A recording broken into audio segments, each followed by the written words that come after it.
Hi guys, and welcome to Rough Gear Review. Today we're having a look at the IWI Tavor. Now the Tavor has been around for quite some time, although you may have only been starting to hear about it in the past couple of years. That's because in 2012 IWI opened their US plant, and these are assembled here in the US, and that's how we get around the importation laws that otherwise would prohibit them from importing the weapon in this configuration. A good example is look at a lot of the HK stuff that showed up.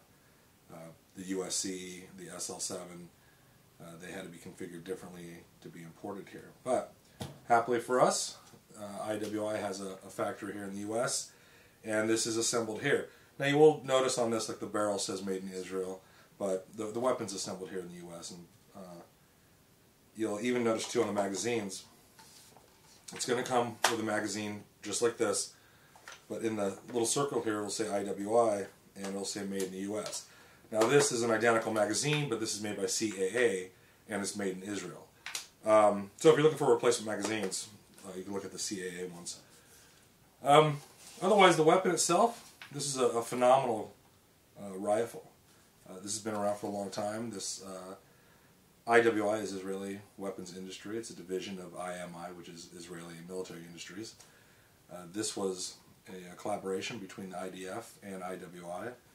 And it was in development for quite some time. It's been field tested for a really long time also. In 2003, it was decided that this would be the standard issue for IDF infantry troops. So you're talking about a gun and a platform that's well proven. Some features on this, which I think are really nice. All the controls are ambidextrous, so you can switch the charging handle from left to right. Same thing with the safety. And you'll see here, the safety is much like it is on an AR. The magazine release is right here in this middle, also ambidextrous. The charging handle is non-reciprocating, which is nice. Barrel's got a 1-in-7 twist. This is a 5.56 or 2.23. All the metal parts are treated for corrosion resistance. One feature I like a lot is this is the bolt release. So last round, bolt's going to hold open.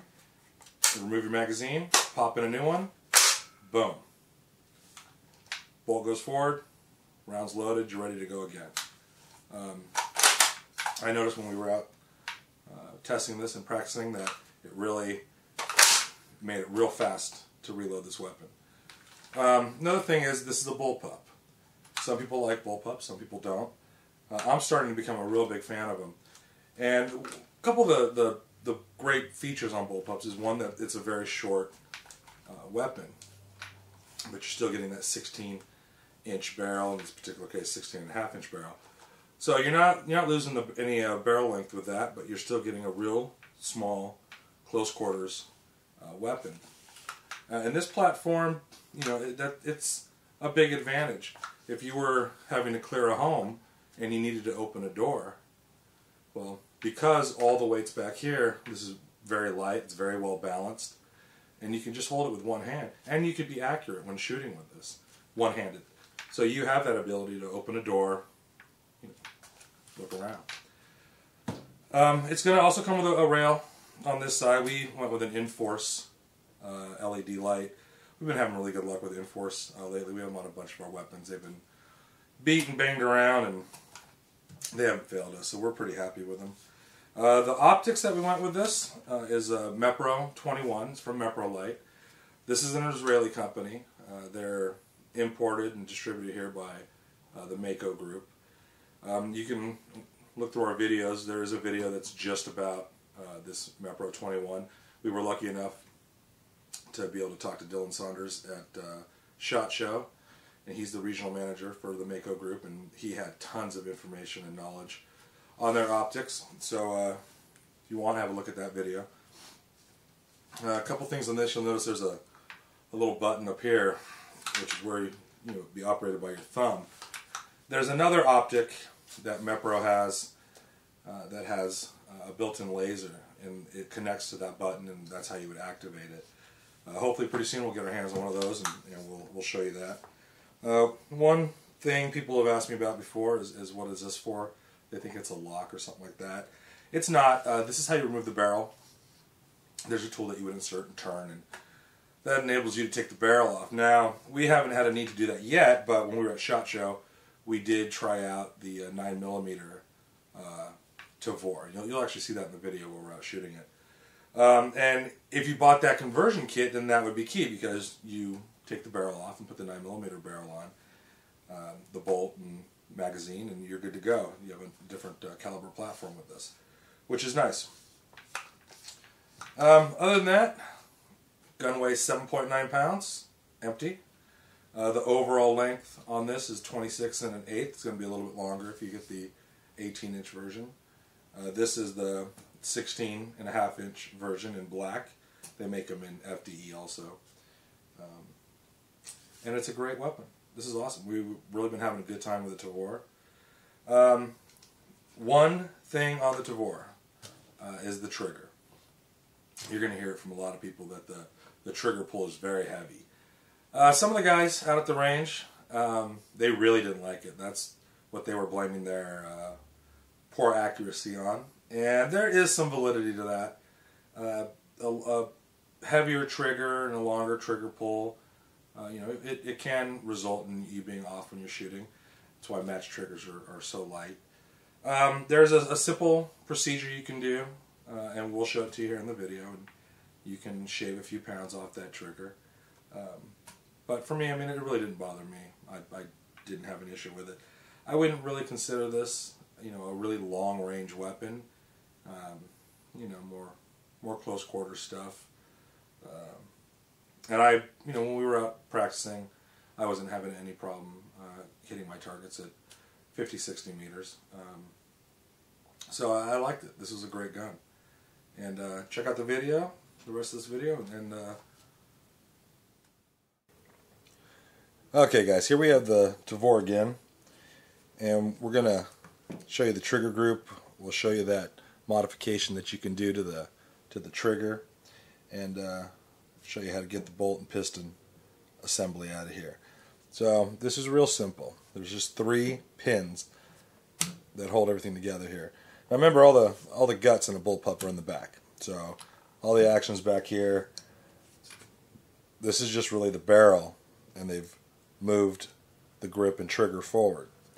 It's a pretty ingenious design, I think. So you have 2 pins right here. That's holding the trigger group in.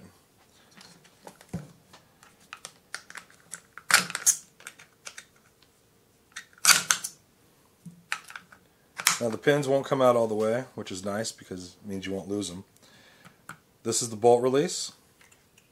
You just pull that forward, and you simply drop out the trigger group. When you first buy it, it's not going to drop out that fast.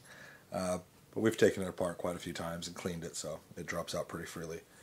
Now, what we were talking about, to shave some pounds off of the trigger pull, there's a pin and a spring right here. And you simply remove this pin and the spring, and that's it. Now what we've heard is on some occasions it won't reset. Now, perhaps that's if it's really dirty or if they've not cleaned it in a while. We put about 300 rounds through this with the trigger modification, and we didn't have any issues at all. When we were done with that, I did put it back together in the original configuration. I figure there's a reason they built it this way, and I just went ahead and went back to that. Now I have heard there's some companies that are going to make new trigger sets for this that you just drop in, and they already shave off some of those pounds, and as soon as they're available in the market, we'll pick one up and test it out. So after you have your trigger group out, to remove the spring and piston assembly, there's a 3rd pin, and this pin comes out.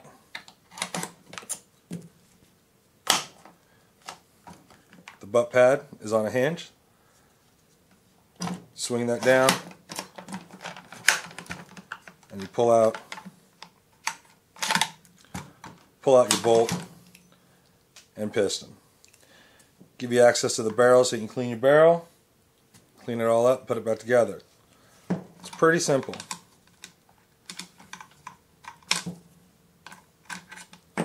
put it back together. It's just as quick and easy.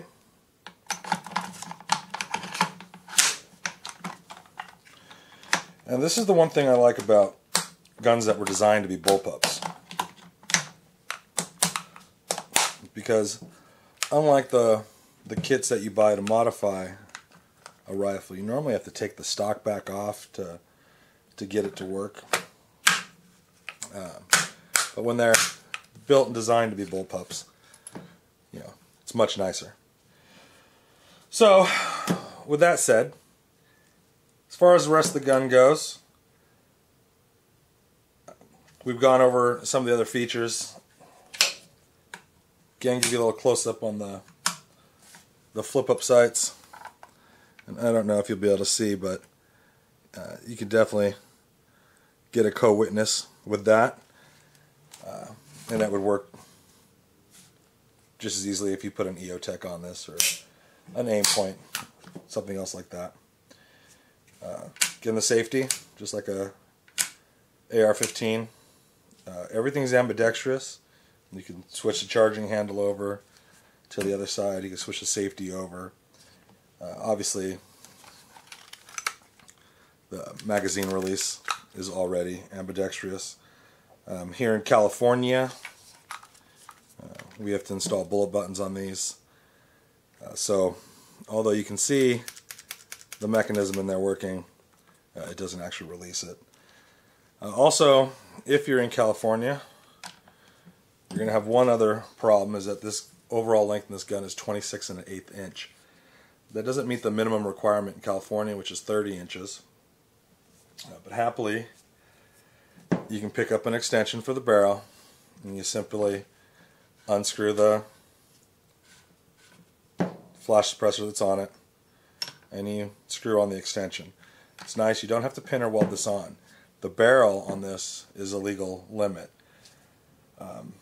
The overall length is not, and that's why you need to put this on. Back when you used to have to, you'd hear about people welding or pinning these on, that's because they were using 11.5 inch barrels and putting a 5.5 inch flash hider on there in order to get the minimum length.